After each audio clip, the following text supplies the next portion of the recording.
Hello friend, welcome my YouTube channel evergreen W classes. तो आज हम लोग फिजिक्स का टॉपिक जो पढ़ने जा रहे हैं वो है वर्क, एनर्जी एंड पावर, जो PYQ पर बेस्ड क्वेश्चन है और एक्सपेक्टेड भी है, जो ये आने वाले एग्जाम में आ भी सकते हैं। तो हम लोग का नेक्स्ट क्वेश्चन है, विच of the following work done does not depend? A is applied force, B is mass of object, C is displacement, D is the angle between force and displacement. तो फर्स्ट ऑफ ऑल कि work done क्या है, work done क्या और work done का formula क्या होता है। ठीक है, तो वर्क डन होता है कि work is the only done when the force acting on an object produce displacement in it in the direction of force. कि कोई भी ऑब्जेक्ट है, कोई भी ऑब्जेक्ट है, इसका मास m है। ठीक है, अगर इसका फोर्स फोर्स इस पे लग रहा है इस डायरेक्शन में, और ये मास अगर डिस्प्लेस्ड हो रहा है डिस्टेंस कुछ x डिस्टेंस, ठीक है, तब वर्क जो होगा इस पे force into displacement s into cos theta. ठीक है, क्या होगा, work done is equal to force into s into cos theta, force dot होगा। ठीक है, तो वर्क डन इक्वल टू क्या, किस पे डिपेंड करा, force, displacement and angle between the end angle between the force and displacement पर। ठीक है, तो हम लोग ये ऑप्शन क्या है, अप्लाइड फोर्स, तो अप्लाइड फोर्स पर डिपेंड करेगा। मास ऑफ ऑब्जेक्ट देखेंगे, डिस्प्लेसमेंट डिस्प्लेसमेंट ऑब्जेक्ट करेगा, तो angle between the force and displacement, तो मास पर हम लोग का डिपेंड नहीं करेगा, तो बी जो राइट आंसर है। ठीक है, अब next question work present if there is, work present होता है कहाँ पर। ठीक है, एज ये force, B is energy, C is friction, D is power. तो कहाँ होगा, फोर्स होगा जहाँ वर्क होगा, तो वर्क इज इक्वल टू अभी हम लोग पढ़े ना, force into displacement into cos theta. ठीक है, अब next question, which of the following position is no work done? क्या पूछ रहा है कि कौन सा पोजिशन जो है वर्क डन इस पर नहीं हो रहा है।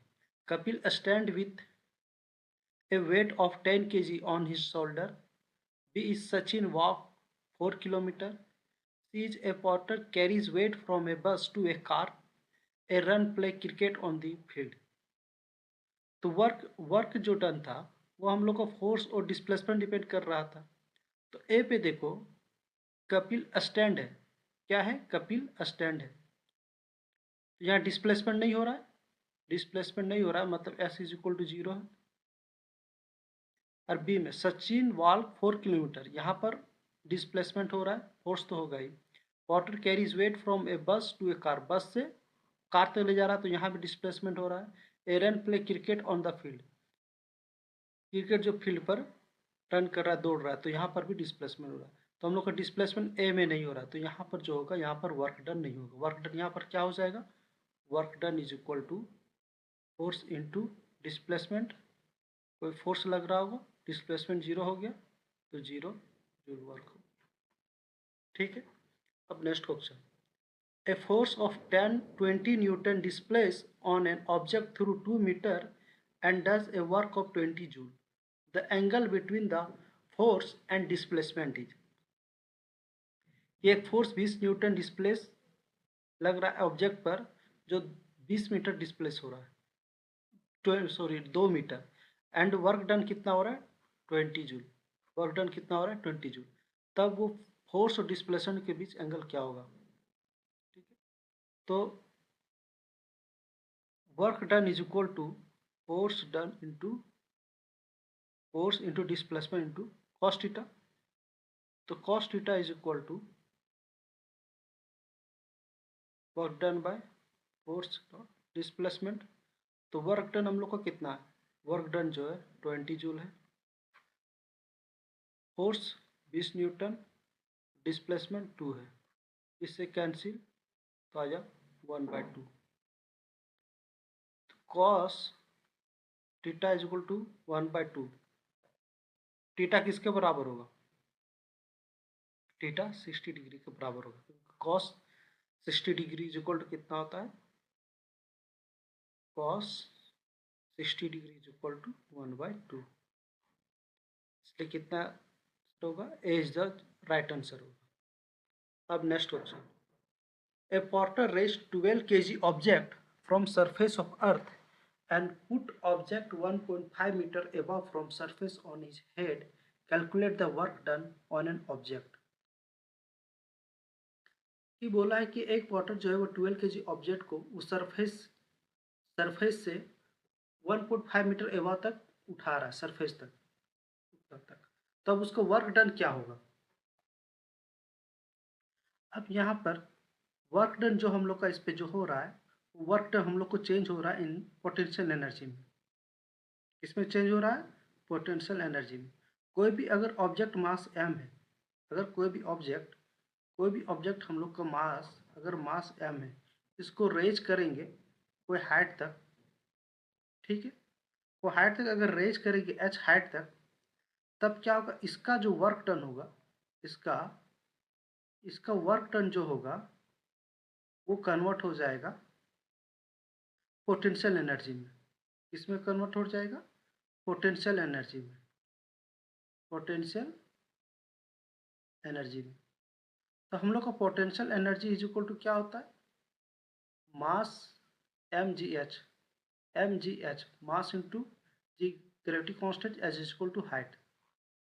तो हम लोग का ये जो वर्क डन जो हुआ वो हम लोग को पोटेंशियल एनर्जी में कन्वर्ट हो गया। तो हम लोग को यहाँ एक टाइप से क्या निकालना है, पोटेंशियल एनर्जी। पोटेंशियल एनर्जी निकालने के लिए मास हम लोग को दिया हुआ, मास कितना है 12 kg, ठीक है। जील यहाँ पर बोल दिया कि ये लेना है 10 मीटर पर सेकंड एक्सेलरेशन, 10, हाइट कितना तक जा रहा है 1.5 मीटर, ये पॉइंट से 10 गया 12 इंटू 15, ठीक है, 12 इंटू 15 हो जाएगा 180 जूल के बराबर। तो हम लोग का सी जो है वो सही है। अब नेक्स्ट क्वेश्चन है the work done to increase speed 5 meter per second to 10 meter per second by a car of 800 kg each। तो अब हम लोग का यहाँ ये कि वर्क डन क्या होगा जब कोई कार इंक्रीज कर रहा है उसका स्पीड 5 मीटर पर सेकंड से 10 मीटर पर सेकंड, और कार का वेट दिया हुआ 8 kg। अब ये कार क्या हो रहा है, ये कार मूविंग के फॉर्म में। तो हम लोग का यहाँ पर वर्क डन जो हो रहा है, वर्क डन ये अब चेंज हो रहा है किस पे, काइनेटिक एनर्जी में, काइनेटिक एनर्जी में। और पिछले वाला क्वेश्चन किस पे हो रहा था, पिछले वाला क्वेश्चन हम लोग को पोटेंशियल एनर्जी में चेंज हो रहा था, ठीक है, क्योंकि वो रेज किए थे कुछ हाइट तक। तो अब kinetic energy is equal to क्या होता है, kinetic energy is equal to 1/2 mv², 1/2, mass कितना 800 kg, ठीक है। अब देख वेलोसिटी कितना जा रहा है, 5 से 10 तक चला जा रहा है, इसका स्क्वायर 1/2 5 हो जाएगा, का स्क्वायर 25 होगा जाएगा, उसके बाद 25 इंटू 4 100 तो इसको 10 के जूल में लिख सकते क्योंकि 1000 इज इक्वल जो होता है वो 1 के बराबर होता है, ठीक है। तो हम लोग को क्या आंसर आ रहा है 10 किलो जूल, तो डी जो है सही आंसर है। अब नेक्स्ट क्वेश्चन बोला गया है N object of 1 kg raised 10 meter above the surface of earth then work done by gravitational force will be। कोई ऑब्जेक्ट है जिसका मास 1 kg, अगर उसको 10 metre above the surface of the earth कर उसको ऊपर उठाएंगे, तब वर्क डन जो होगा वो ग्रेविटेशनल फोर्स के कारण कितना होगा। अब इसमें भी हम लोग को वर्क डन जो है, वर्क डन किस पे चेंज हो रहा है, ये तो पोटेंशियल एनर्जी में चेंज हो रहा है। किस पे चेंज हो रहा है, पोटेंशियल एनर्जी। अब हम पोटेंशियल एनर्जी को डायरेक्ट पी लिखेंगे, ठीक है। और p is equal to m g h होता है। मास 1 kg, जी दिया हुआ 9.8 लेना है मीटर पर सेकंड, और हाइट 10 मीटर। ये पॉइंट से 10 गया तो आ गया 98 जूल। यहाँ तक 98 जूल दिया, पर इस पे क्या बोला गया है कि ये सरफेस है, ये ऑब्जेक्ट को रेज किया कुछ हाइट तक, कितना हाइट तक, 10 मीटर तक। तब इसका जी जो ग्रेविटी जो लग रहा है, एक्सेलरेशन जो लग रहा है, ग्रेविटी नीचे की तरफ लग रहा है, तो पोटेंशियल एनर्जी इस पर क्या होगा, नेगेटिव होगा, क्योंकि फोर्स जो लग रहा है, जो हम लोग जो ऑब्जेक्ट को उठा रहे ऊपर अगर रेज कर रहे हैं, तो हम लोग का फोर्स जो लग रहा है वो अपोजिट डायरेक्शन में लग रहा है, अपोजिट डायरेक्शन द डिस्प्लेसमेंट के। मतलब डिस्प्लेसमेंट अगर हम लोग का इधर हो रहा है तो फोर्स हम लोग को इधर लग रहा है, क्यों, ड्यू टू ग्रेविटी कारण। तो इसलिए पोटेंशियल एनर्जी जो हम लोग का यहाँ होगा वो -9.8 जूल होगा। जल्दीबाजी में 9.8 जूल नहीं मारना, क्योंकि ये अपोजिट डायरेक्शन में डिस्प्लेसमेंट का अपोजिट डायरेक्शन में फोर्स यहाँ लग रहा है, ठीक है। अब नेक्स्ट क्वेश्चन कि work done by man standing on a platform holding 10 kg sweet cases, कि एक प्लेटफॉर्म में मैन स्टैंड है, तो वर्क डन कितना होगा अगर उसका 10 kg का एक होल्ड किया हुआ सूटकेस। तो work done is equal to force into displacement to cos theta, ठीक है। फोर्स कुछ लग रहा है, पर यहाँ पर होल्डिंग स्टैंड है, मतलब वो डिस्प्लेसमेंट कर ही नहीं रहा है, एस इज इक्वल टू 0 है। अगर डिस्प्लेसमेंट नहीं कर रहा है तो वर्क डन क्या होगा, वर्क डन 0 जूल होगा, क्योंकि कुछ वर्क ही नहीं किया। तो बी जो जा रहा है वो सही आंसर है। नेक्स्ट होते हैं, a boy raise a box with a weight of 120 Newton through a height of 2 meter, the work done by the boy is, कि एक बॉय जो रेज कर रहा है अपने बॉक्स को जिसका वेट 120 न्यूटन है, वेट कितना है, मास नहीं है, वेट है 120 न्यूटन और हाइट 2 मीटर तक रेज कर रहा है। तब work done is equal to क्या होता है, फोर्स इंटू डिस्प्लेसमेंट। 120 न्यूटन जो फोर्स वेट के बराबर है, 120 न्यूटन, मास रहा था तो मास पे नहीं लिख सकते थे, इंटू 2 20 40 द राइट आंसर। अब next option, capacity of doing work is known as, बोला capacity of doing work is known as क्या होता है, कैपेसिटी ऑफ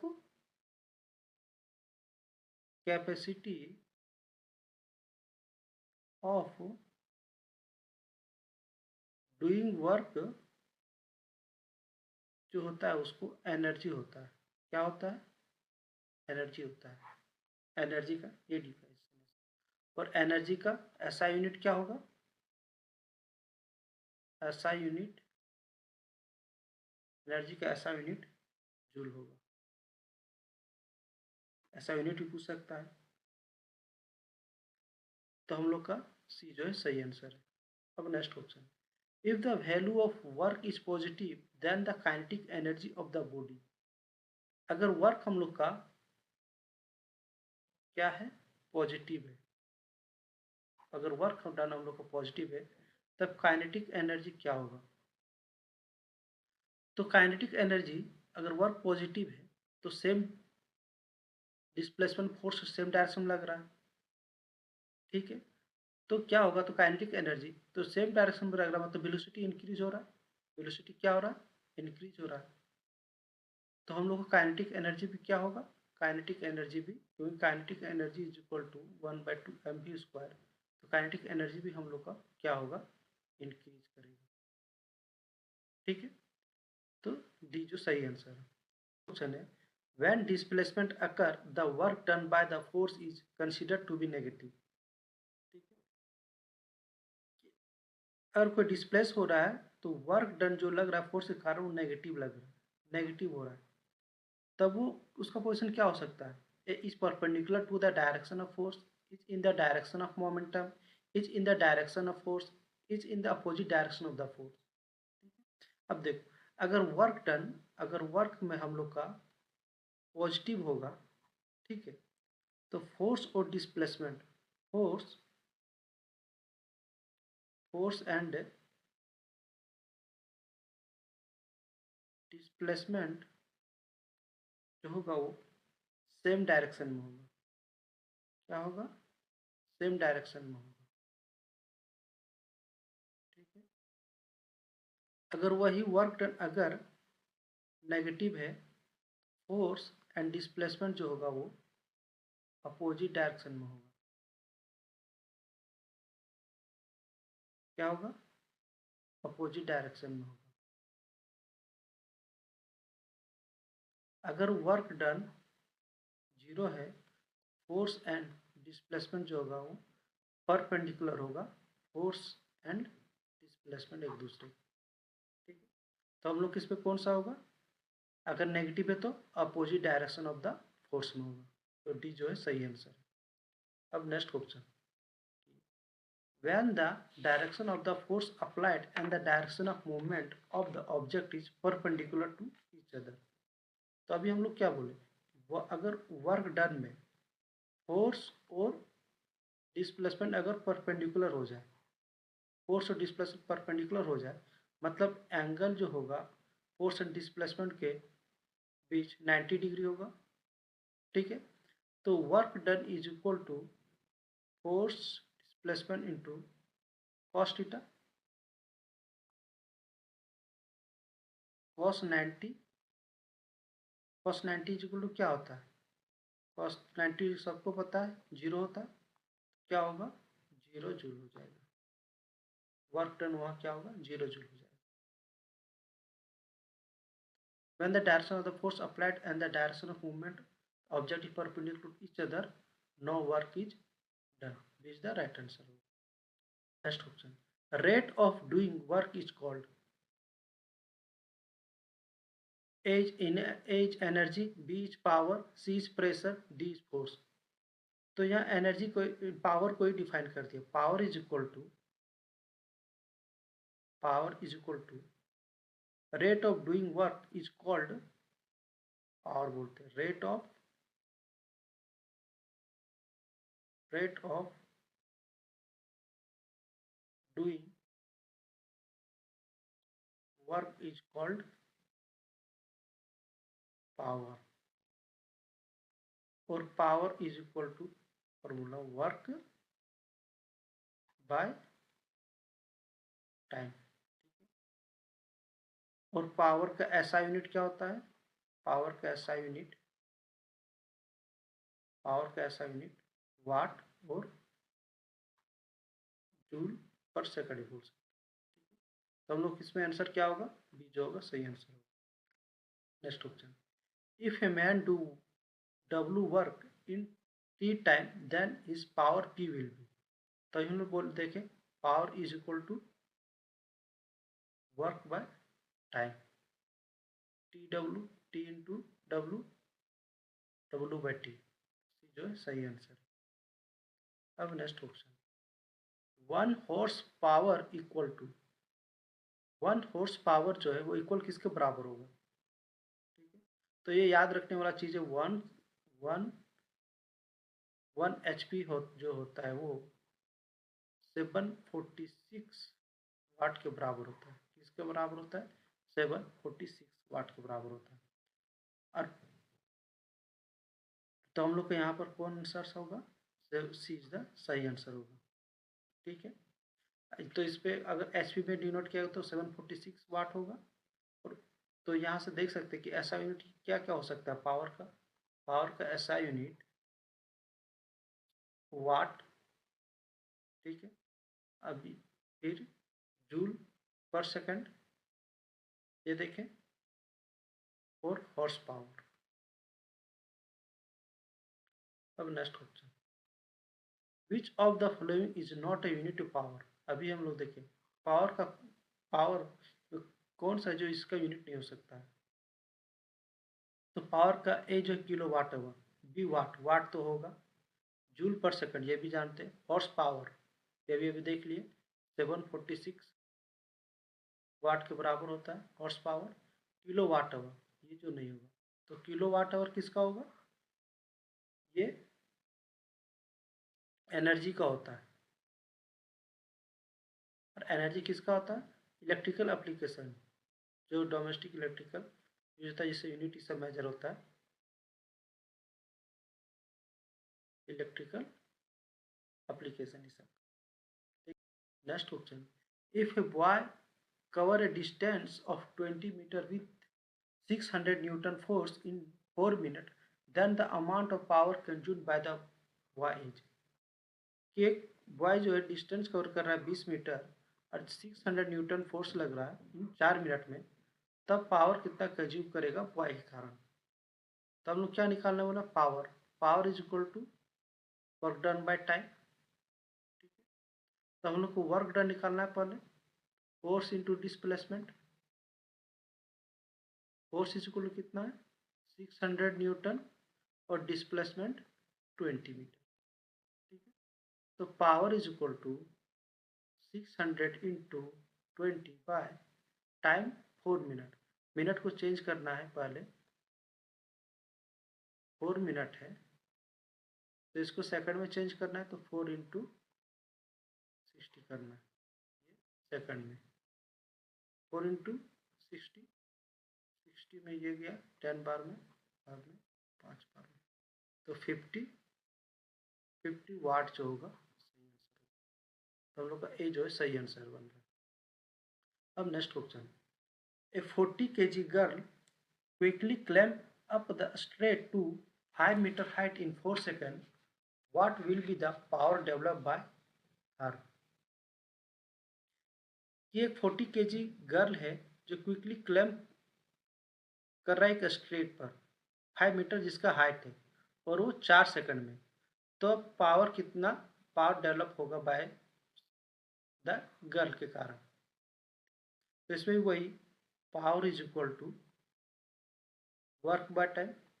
तो हम लोग को पहले वर्क निकालना है, फोर्स इंटू डिस्प्लेसमेंट, ठीक है। तो फोर्स हम लोग को कितना लग रहा है 40 kg, girl quickly climb up the state to 5 metre height in 4 second. अब यहाँ पर देखना वर्क जो अब हम लोग का वर्क डन जो लग रहा है वो चेंज हो रहा है किसमें, पोटेंशियल एनर्जी में, किसमें, पोटेंशियल एनर्जी में। तो potential energy is equal to mgh हो रहा है। तब हम लोग को mgh निकालना है, जो हम लोग को वर्क डन निकल जाएगा। तो मास कितना है 40 है, जी लेना है 10, हाइट कितना है 5 मीटर, ठीक। हम लोग का इतना जूल आ गया पोटेंशियल एनर्जी। अब power is equal to work by time. तो हम लोग को वर्क डन कितना होगा 40 इंटू 10 इंटू 5, और टाइम कितना लगा 4 सेकंड। तो 10 बार में ये 500 वाट जो होगा सही। अब इस पे हम लोग क्या हुआ कि वर्क डन जो हुआ हम लोग को चेंज हो गया पोटेंशियल एनर्जी में। तो यहाँ पर हम लोग पोटेंशियल एनर्जी लगा क्योंकि वो 5 मीटर हाइट तक वो क्लाइंब कर रहा है। जब जब जब वर्क डन करेगा वो हाइट पर, जब जैसे अभी पहले ही देखे थे कि रेज कर रहा है हाइट पर, तो वो हम लोग को वर्क डन जो हो रहा है वो चेंज हो जा रहा है पोटेंशियल एनर्जी में, ठीक है। तो हम लोग का ए जो होगा सही आंसर होगा। अब the average power is equal to which of the following. A option total time taken by total used energy, B जो है total free energy by total used energy, C जो है total time taken by distance travel, total used energy by total time. ठीक है, तो average power जो होगा क्या होगा, total used energy, total used energy by total time. क्योंकि किसी का भी एवरेज हम लोग निकालते हैं तो उसका टोटल बाय टोटल टाइम करके डिवाइड करते हैं, तो इसमें भी वही है। तो इसमें कौन सा आंसर है, डी जो है सही आंसर है। नेक्स्ट क्वेश्चन है, a boy of 50 kg mass climb 45 step in 9 second if the height of each step is 50 centimetre then calculate his power. Power की एक बॉय जो है जिसका मास 50 kg है और वो क्लेम कर रहा है 45 स्टेप इन 9 सेकंड में, और if the height of each step 50 centimetre की एक स्टेप हम लोग पास है। ठीक है, और ये टोटल जो है ये जो टोटल जो है ये 45 है। कितना है, 45 है। और ईच स्टेट जो है इसका स्टेट के बीच डिस्टेंस जो है वो 15 सेंटीमीटर है। तो हम लोग को टोटल हाइट निकालना है, तो टोटल हाइट ऐसे कितना होगा, 45 से मल्टीप्लाई करेंगे 15 सेंटीमीटर, तब ये जो बनेगा 675 सेंटीमीटर। इसको मीटर में चेंज करेंगे तो 6.75 मीटर हम लोग का हाइट आ गया। अब हम लोग को वर्क डन जो हो रहा है ये चेंज हो रहा है किसमें, पोटेंशियल एनर्जी में। Potential energy is equal to mgh। तो मास हम लोग का है 50, जी दिया और 10, और हाइट आया 6.75 मीटर। जीरो से नीचे का ये कैंसिल। अगर 675 मल्टीप्लाई 5 करेंगे तो ये हम लोग का आएगा 3375 जूल। अब power is equal to work done by time, यहाँ से कितना हुआ 3375, टाइम कितना है 9 सेकंड, तो 9 से डिवाइड करेंगे तो कितना आएगा 9 27 375 वाट। तो जो डी जो होगा सही आंसर होगा। Next question, what will be the average power required to lift an object of 80 kg to a height of 40 metre in 50 second. की एवरेज पावर कितना रिक्वायर्ड पड़ेगा अगर कोई लिफ्ट में उसका ऑब्जेक्ट जो है 80 kg है और हाइट 40 मीटर तक जाना है 50 सेकेंड में। तो फिर वही पावर निकालना, power is equal to work done by time. फिर हम लोग का ये वर्क डन जो हो रहा है, चेंज हो रहा है, वो mgh में हो रहा है, पोटेंशियल एनर्जी में। पोटेंशियल एनर्जी में हम लोग को पोटेंशियल एनर्जी निकालना है, तो 80 kg, जी लेना है 10, हाइट कितना है 40 मीटर, जो कि 32 जूल, 3200 जूल आया। अब हम लोग को पावर निकालना है, पावर निकालना है 100 joule divided by, what will the average power required to lift object in 50 second में। पेंसिल 3606 जूल पर सेकंड, तो क्या है 640 जूल जो है सही आंसर है। अब next question, which of the following is the electric power formula. Electric power formula का कौन सा, जो ए जो पी इज इक्वल टू ये बी स्क्वायर बाय आर है, बी जो है P is equal to B into I है, C is equal to P is equal to I square into R है, ऑल ऑफ दीज। तो electrical में power जो होता है, पावर को भी डिनोट करते हैं वोल्टेज इंटू करंट होता है। इसको क्या बोलते हैं, इसको वोल्टेज होता है, वोल्टेज आई जो होता है वो करंट होता है। और हम लोग पावर लिख सकते हैं, जैसे ओम्स लॉ जानते हैं, ओम्स लॉ में voltage is equal to I R होता है। तो अगर हम लोग को वी की जगह अगर आई आर लिख देंगे, मल्टीप्लाई आई होगा ये क्या आएगा, आई स्क्वायर इंटू आर, एक पावर ये हो गया और एक पावर ये हो गया। फिर हम लोग v इंटू आई है, फिर अगर i इज इक्वल टू यहाँ से i is equal to v by r, ठीक है, और i is equal to v by r लिख देंगे, तब ये क्या होगा, वी स्क्वायर बाय आर। एक ये हुआ, तो पावर के इक्वेशन कौन कौन हुआ, एक ये हुआ p is equal to V into I जो स्टैंडर्ड है, ये ड्राइव करके निकाले power is equal to I square into R. अगर रेसिस्टेंस दिया हुआ करंट दिया तो वहाँ पर power is equal to I square into R होगा, और एक power is equal to we square bar. अगर कोई सर्किट का रेजिस्टेंस दिया हुआ और वोल्टेज दिया हुआ है तो वहाँ पर power is equal to we square bar. इसमें सारा जो सही है। अब next question, the kinetic energy of which particle is maximum. Kinetic energy किस पार्टिकल मैक्सिमम होगा, ए जो है liquid and solid, B solid, C liquid, D gaseous. अब देखो काइनेटिक एनर्जी जो होता है वो 1/2 mv², मतलब काइनेटिक एनर्जी वेलोसिटी का स्क्वायर पे डिपेंड कर रहा है, ठीक है। अब देखो सॉलिड, सॉलिड जो है उस पर अगर कोई सॉलिड है, अगर कोई सॉलिड पार्टिकल है, ठीक है, उसके मॉलिक्यूल्स आपस में, उसके मॉलिक्यूल्स जो है आपस में एक दूसरे से फोर्स ऑफ अट्रैक्शन बहुत मतलब ज़्यादा है, एक दूसरे से कम डिस्टेंस पर है।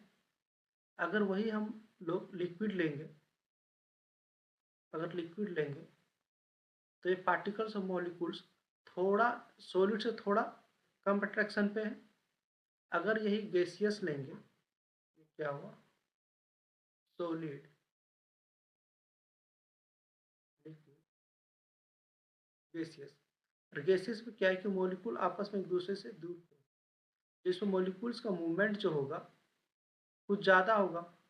ये अगर कोई इस पर यहाँ से ये से करेगा तो इसका मॉलिक्यूल्स का मूवमेंट बहुत ज़्यादा हो रहा है, तो यहाँ पर वेलोसिटी भी क्या होगा, वेलोसिटी भी ज़्यादा होगा as compare to liquid solid से। इसलिए गैसेस पे जो हम लोग का होगा काइनेटिक एनर्जी मैक्सिमम होगा, ठीक है। अब नेक्स्ट क्वेश्चन पर बढ़ रहे, नेक्स्ट क्वेश्चन है कि 900 into 10⁶ joule of energy is consume in a month in house, how much this energy is in the unit. कि एक एनर्जी जो है 900 इंटू 10⁶ जूल एनर्जी जो है, जो एनर्जी कंज्यूम हो रहा है इन हाउस में, जो इलेक्ट्रिकल यूनिट से मेजर करते हैं वो हाउस में, तब उसको कन्वर्ट करना है यूनिट में कि कितना यूनिट हम लोग का उठा हुआ है। तो 1 यूनिट जो होता है 1 किलोवाट आवर के बराबर होता है। और 1 किलोवाट आवर जो होता है वो 3.6 इंटू 10⁶ जूल के बराबर होता है। क्योंकि देख 1 kilowatt hour is equal to, एक को क्या लिखेंगे 1000 वाट है, ये एच आवर है, आवर को सेकंड में लिखना है, 60 इंटू 60 कितना आ जाएगा 36, और 1 2 3 4 5 5, इसको इसके फॉर्म में लिखना है तो 3.6 इंटू 10⁶ जूल ये हुआ। तो अब हम लोग को यूनिट में निकालना, तो यूनिट में निकालने के लिए क्या करेंगे कि जितना एनर्जी है, कितना एनर्जी है 900 इंटू 10⁶ डिवाइड कर देंगे 1 किलोवाट आवर से। 1 किलोवाट आवर कितना है 3.6 इंटू 10⁶, एक कैंसिल, ठीक है, जाएगा 1 0, तो हम लोग पास आएगा 9 × 36, 9 से 4 में गया, 4 से 25 50, तो हम लोग का आंसर जो होगा वो 250 यूनिट होगा। क्या होगा, डी जो है सही आंसर है। अब next question, the potential energy of an object increase with its. Potential energy क्या होता है, अभी हम लोग पढ़े mgh। तो पोटेंशियल एनर्जी किस पे डिपेंड कर रहा है, मास पे और हाइट पे। जी पे भी, तो जी तो कांस्टेंट है, तो किस पे डिपेंड कर रहा है, वेलोसिटी, बी हाइट, सी डिस्प्लेसमेंट, डी डिस्टेंस। तो किस पे कर रहा है, हाइट पे।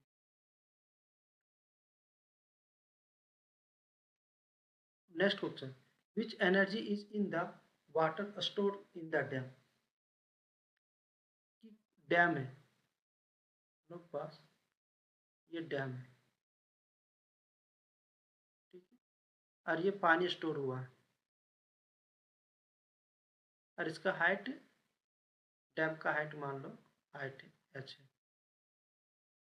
क्या बोला, which energy in the water store in the dam. Dam में कौन सा एनर्जी स्टोर करेगा, एक हाइट पर पानी को रोक के रखा है, तो इस पर कौन सा एनर्जी रखेगा, पोटेंशियल एनर्जी लगेगा।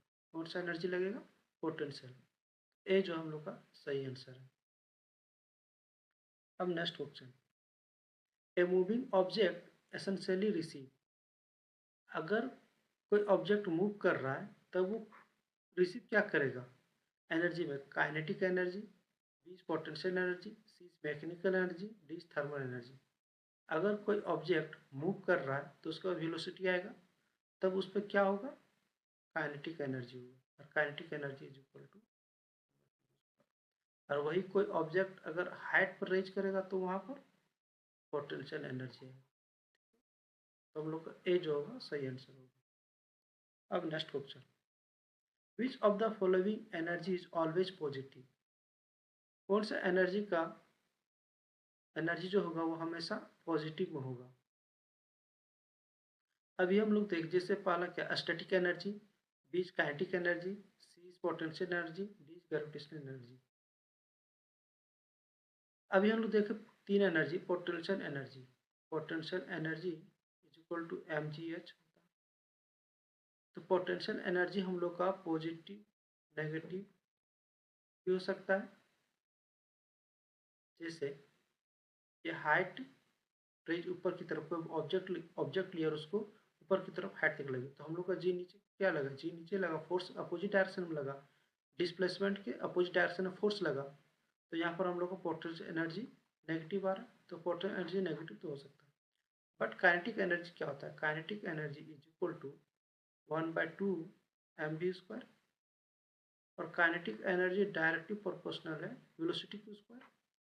और कोई भी वेलोसिटी का स्क्वायर है, मतलब किसी चीज़ का अगर स्क्वायर है तो हमेशा क्या देगा, वो पॉजिटिव वैल्यू ही देगा। अगर कोई भी नेगेटिव वैल्यू का स्क्वायर करेंगे तो वो चीज़ पॉजिटिव ही देगा। तो इसलिए काइनेटिक एनर्जी जो होगा वो हमेशा क्या होगा, पॉजिटिव होगा। काइनेटिक एनर्जी ही ऐसा जो है जो हमेशा पॉजिटिव होगा। तो बी जो है सही आंसर है। अब next question, if the momentum of an object is triple, it's kinetic energy is. पहला मोमेंटम जो होता है तो क्या होता है, mass into velocity, product of mass into velocity, ये हम लोग का मोमेंटम होता है। अगर मोमेंटम को ट्रिपल कर देंगे तब काइनेटिक एनर्जी पर क्या इफेक्ट होगा। अब हम लोग देखते हैं, kinetic energy is equal to 1/2 mv²। हम लोग इसको लिख सकते हैं 1/2, अगर मास को ऊपर से मल्टीप्लाई करेंगे, नीचे भी मास से डिवाइड करेंगे, तो 1/2 मास इंटू वेलोसिटी का मोमेंटम हो गया, और p²/m। मतलब काइनेटिक एनर्जी जो हम लोग का है वो डायरेक्टली प्रोपोर्शनल टू मोमेंटम का स्क्वायर है। अगर मोमेंटम ट्रिपल कर देंगे, अगर p मेरा 1 है और p2 को 2p कर देंगे, मतलब 3p बोला है, तब काइनेटिक एनर्जी क्या होगा। अगर kinetic energy 2 divided by kinetic energy 1 is equal to p2/p1 का स्क्वायर लिख सकते हैं, ठीक है। तो p2 कितना है, 3p, और शुरू में कितना था, पी का स्क्वायर कैंसिल, 3 का स्क्वायर, तो kinetic energy 2 is equal to 9 to kinetic energy 1। तो क्या हुआ, 9 टाइम्स बढ़ गया। तो 9 टाइम्स किस पे है, तो will be 9 times the original value. Kinetic energy कितना होगा, 9 टाइम्स बढ़ गया। अब नेक्स्ट क्वेश्चन है what does the raise hammer have. अगर हम्बर को रेज करेंगे, मतलब कोई एक हम्बर है हम लोग का, एक हम्बर है, ठीक है। अगर कोई इसको हाथ से रेज ऊपर उठाएगा, अगर कोई कील है, अगर ये कील पर हमको मारना है, तो ये हम्बर को हम लोग ये रेज करके ऊपर से उठा के हाथ मारते हैं।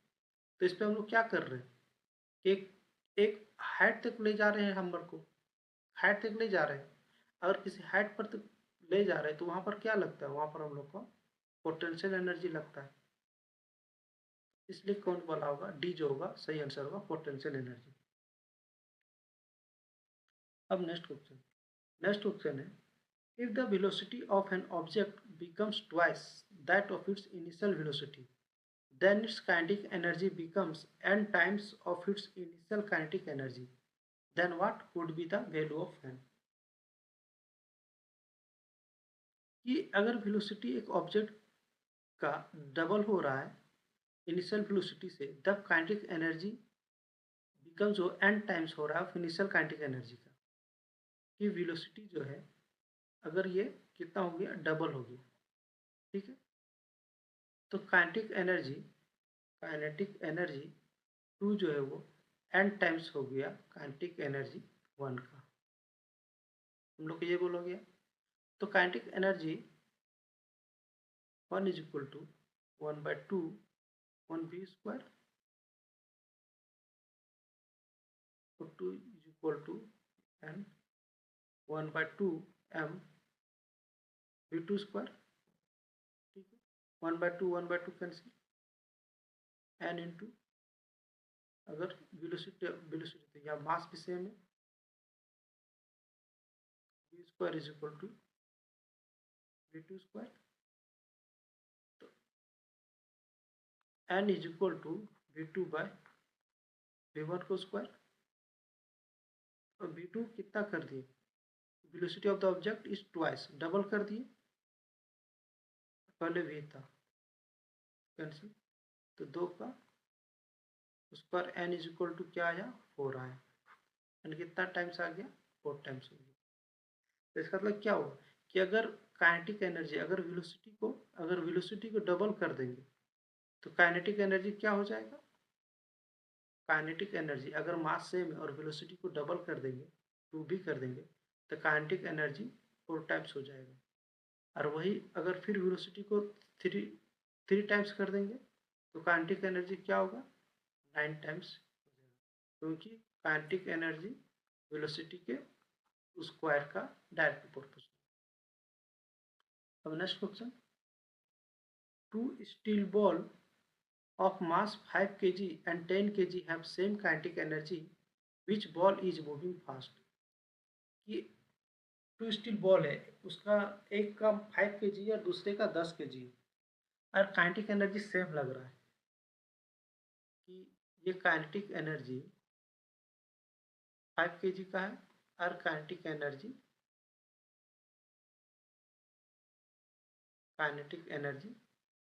10 kg बॉल का, क्या बोला, सेम लग रहा है।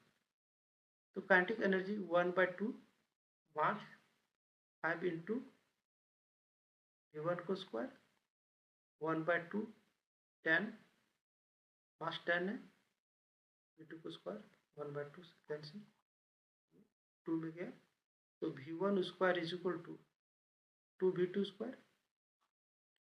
तो यहाँ पर क्या हो रहा है, v1 जो हो रहा है v1 को स्क्वायर जो है is equal to v2 square है, मतलब अगर v2 अगर 2 मान ले v2 2 मीटर पर सेकंड है, तो 2 का स्क्वायर 4 हो जाएगा, 4 इंटू 2 v1 इक्वल टू 8 हो जा रहा है, 8 मीटर पर सेकंड हो रहा है।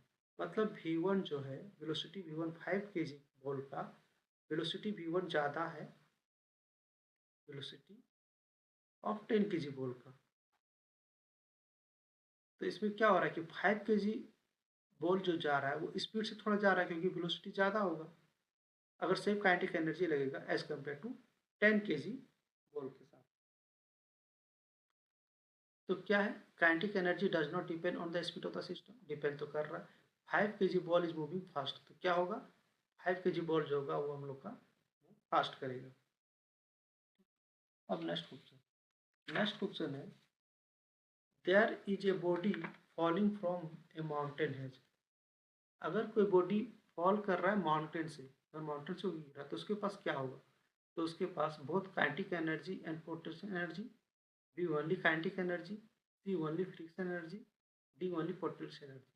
तो उस पर क्या होगा, दोनों होगा, काइनेटिक एनर्जी और पोटेंशियल एनर्जी, क्योंकि एक हाइट से वो गिर रहा है और उसके पास वेलोसिटी भी है।